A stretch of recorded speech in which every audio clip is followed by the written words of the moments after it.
Okay, so not long ago, we spoke about all of the great things that came from the Seabound finale. Today, I'll be addressing the issues that I personally had with it.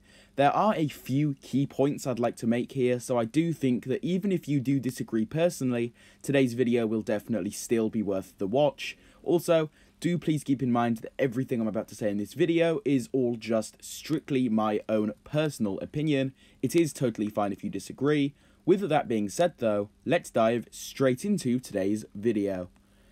So there is only a few key things that held the finale back to me personally, but I still think that those things are pretty significant. Firstly, Nia's transformation. It almost felt a bit too easy to unlock, I guess, and it was also kind of rushed to me. I don't know if this is just me, but it almost felt kind of out of the blue, kind of like a last minute mix around thing with the writing. I think if it was built up a little more, the big change would have been even more impactful, but whatever the case, you cannot deny that the end result of this quote-unquote change was phenomenal, but I just can't help but feeling as though it was simply out of the blue and ultimately kind of rushed.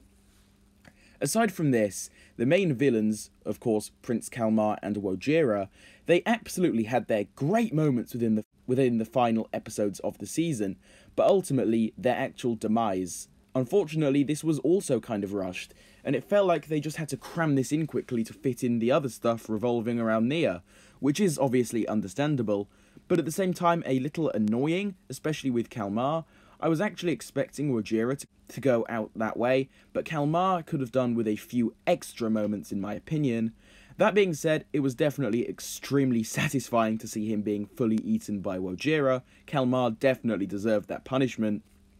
And finally, I don't know if this is kind of a stretch, but to fully finish things up, I think seeing the Keepers and the people of Shintaro would have been such a nice addition, and that honestly would have made this finale as complete as it possibly could have ever been, but I do understand they wouldn't have had enough time to actually fit that in without stuff being completely rushed, so I don't mind that, and the fact that we didn't actually see this doesn't take my rating down any lower for the episodes.